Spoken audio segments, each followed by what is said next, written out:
My father has been expanding and generating profits within the company founded by my grandfather. Recently, he promised to transfer a luxurious villa, a mansion, to me. However, I've come to the realization that what's rightfully yours should also be mine as your husband. This mansion is now mine, and I plan to hire you as a housemaid. If you're not on board with that, well, you can always consider divorce. As it turns out, despite the mansion supposedly being in my name, my husband had clandestinely inscribed his own name on the legal papers. Does he genuinely believe that's acceptable? Does he comprehend the potential consequences of such actions?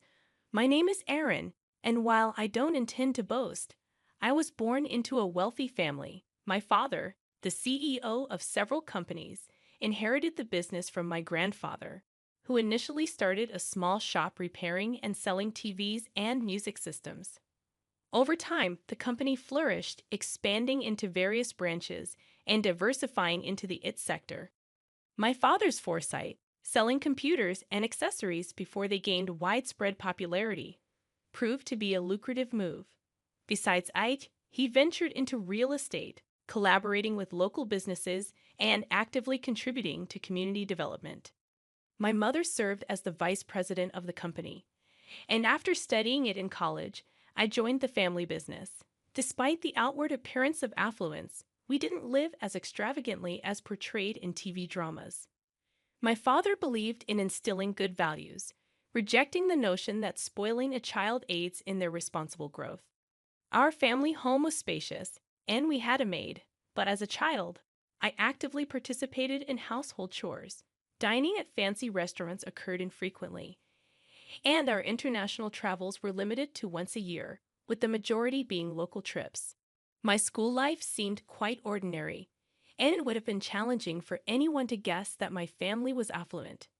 Due to my unassuming demeanor, I dated guys within my age group, just like any other girl. Among them, Michael, who later became my husband, was one of my colleagues at the same workplace. During those times, I worked as a sales representative and office manager at an IT-related shop, and Michael was also a sales rep there. I chose not to disclose that my father was the CEO to my coworkers, making it easier for Michael to approach me. I noticed that he was straightforward and had no reservations. Although I didn't seek extravagance, I'd always suggested places within Michael's budget. During our dates at restaurants, he would order generously, explaining that if there's extra, he'd eat it, opting for a cost-effective approach to enjoy a hearty meal. Some might have considered him a bit frugal, but I found it endearing. Unbeknownst to him, I earned several times more than he did, content with my fair compensation for the responsibilities I held. I unconsciously became accommodating. Michael, always keen on budget-friendly ways to satisfy his appetite, received my gestures with gratitude. During our dates, I'd often bought extra food or thoughtful gifts, knowing he would appreciate them. When shopping for clothes, I would add extra socks for him, and on occasions when I got a new bedspread, I'd include pajamas and a pillow for him. I genuinely enjoyed making him happy. Even when visiting his home, I willingly cooked for him and took care of the cleanup. Out of the blue, Michael proposed to me one day, expressing that there was no one better than me. At that moment, I hesitated, harboring reservations.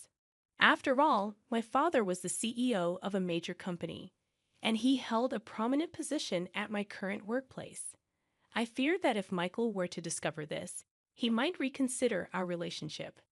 Deciding to take Michael to my parents' home for the first time, I aimed to introduce him to my family and disclose everything about our background. If he accepted it all, I would be more than willing to marry him. As Michael's inaugural visit to my family home approached, he appeared visibly nervous. However, my dad, though strict on occasion, generally exuded a calm demeanor. When I presented Michael as the man I was contemplating marrying, my father welcomed him with a warm smile, alleviating some of Michael's tension. Although surprised to learn about my father's CEO status, Michael managed to navigate the visit smoothly with my father's supportive demeanor. Upon leaving the house, Michael exclaimed about the enormity and magnificence of the residence, expressing gratitude for my father's kindness. He even suggested that we could get along well. When I casually mentioned my dad's ownership of additional buildings and a vacation home, Michael appeared more astonished. Despite the revelation, he resolved to marry me, the daughter of such a prominent man, and I agreed wholeheartedly. Eventually, we became a married couple. However, something bothered me.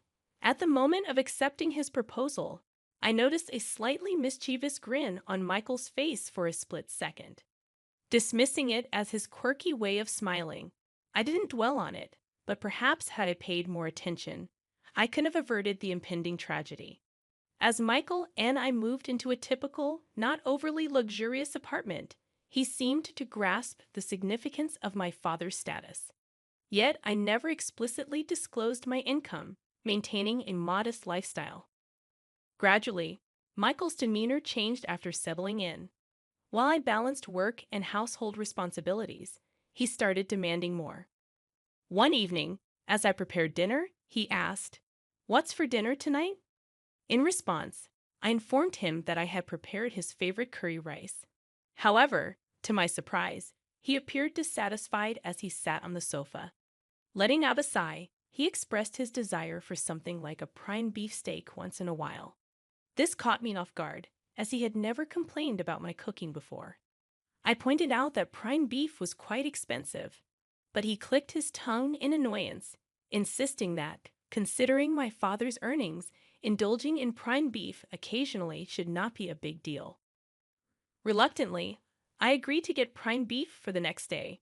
Michael smirked, stating that we should be able to enjoy such things normally from now on.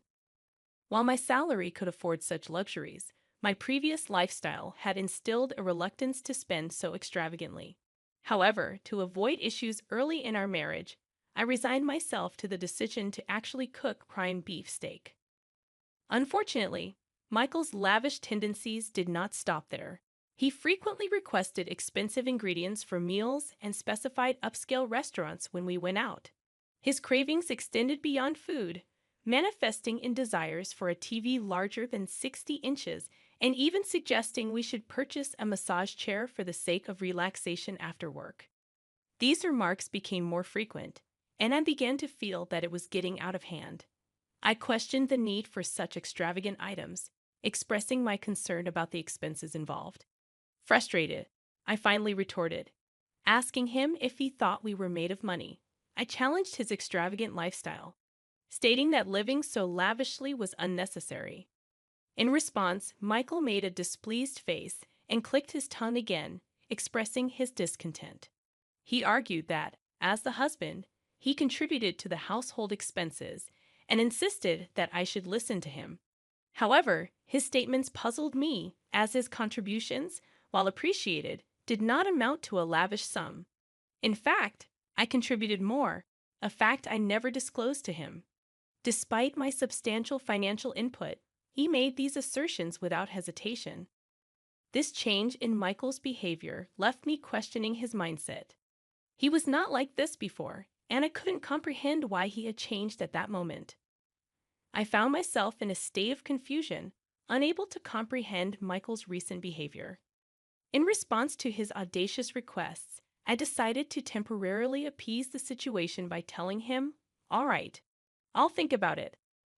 Little did I know that the explanation for his bold behavior would become apparent just a few days later. On that particular day, my father summoned me to the office of our shop where I worked, claiming that he had something important to discuss. While Michael was engrossed in his work, my father entered the office and initiated a serious conversation. He expressed uncertainty about how much longer he could continue as the CEO and hinted at the possibility of me taking over in the future. Furthermore, he mentioned transferring the vacation home to me. This vacation home, briefly mentioned to Michael earlier, resembled a large lodge located about a 30-minute drive away. It was a place where my father used to host gatherings with town shop owners, under the guise of meetings. Although such meetings were no longer held, the house was consistently ready to be lived in, maintained by a housekeeper. My father offered me the freedom to use the vacation home however I wanted. This proposition left me torn, as I had no concrete idea of how to utilize such a property. The vacation home boasted over 6,000 square feet, with a lavish garden surrounded by nature, akin to a mansion. Lacking the social connections to host significant parties, I contemplated keeping it as an asset. I conveyed to my father that I would positively consider his proposal but needed more time to make a decision. He assured me there was no rush and left a contract on the desk before departing the shop. Returning home after work, I leaned towards accepting the mansion, intending to give it further thought the next day.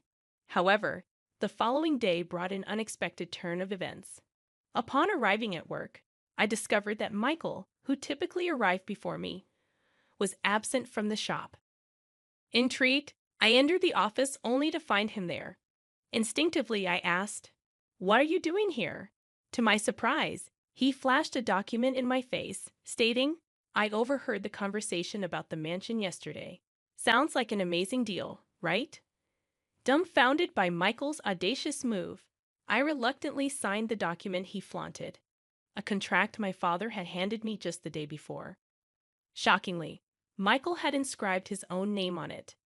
I was utterly taken aback and couldn't help but express my disbelief. "What on earth are you doing?"